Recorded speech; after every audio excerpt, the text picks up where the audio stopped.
वृंदावन के श्री काठिया बाबा जब आए तो अपने शिष्य के साथ बैठे। ओरछा के नरेश दर्शन करने आए। उस समय उनके फेस को तो देखकर लगता नहीं था कि वो काठिया बाबा इतने बड़े संत हैं। चेला से रोटी के लिए लड़ रहे थे। तो यह बात भी असत्य साबित हो गई कि the face is the index of mind. अमूमन ये नहीं भी हो सकता। काठिया बाबा को पहचानने से इनकार कर गए वो, उनके बिहेव से, उनकी वाणी से, उनकी चंचलता से, उनकी लड़ाई से और शिष्य के प्रति उनका रोष एक रोटी के लिए। और राजा वापस चला गया। इसलिए फेस भी माइंड का इंडेक्स होगा ही होगा, ये कहना बहुत कठिन है कपट के युग में,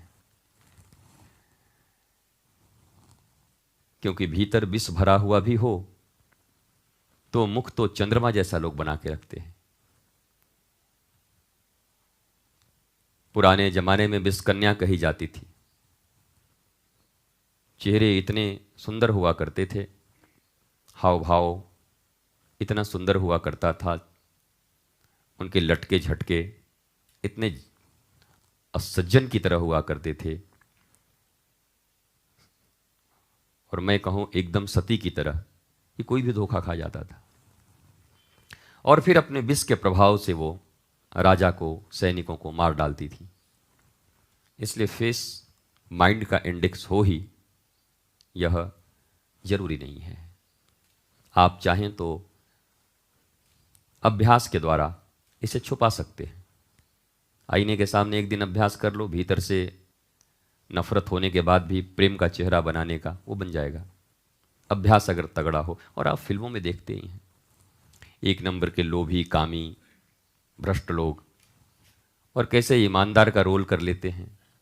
कोई पुलिस का रोल कर लेता है, कोई गांव की एकदम संस्कारी कन्या का रोल कर लेती है, जबकि एकदम नीलबटा सन्नाटा है वो। उसके बाद भी गांव की लड़की का रोल कर लेती है। और जो सचमुच की गांव की कन्या है, सीधी सादी, वो भी चक्कर खा जाते हैं कि इतनी सीधी मैं भी हूं कि नहीं। तो face is the index of mind, ये नहीं हो सकता। या आप अपने एक्टिंग से बदल सकते हैं, आप अभ्यास से इसे बदल सकते हैं।